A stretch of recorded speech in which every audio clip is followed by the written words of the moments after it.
ইনসাফপূর্ণ বিচার করতেন।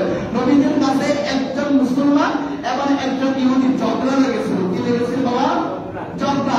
এবারে ওই মুসলমান দেখতে হলে ঠিক আছে আমরা ঝগড়া বিবাদে লিপ্ত হয়েছি, ঠিক আছে আমরা আমাদের এই বিচারকে মিটমাট করার জন্য আমরা রসুলের দরবারে যাব। এবার ইহুদি রাজি হয়ে গিয়েছে, ঠিক আছে তোমার কথায় রসুলের দরবারে যাবো। রসুলের কাছে গিয়ে বিচার করলো,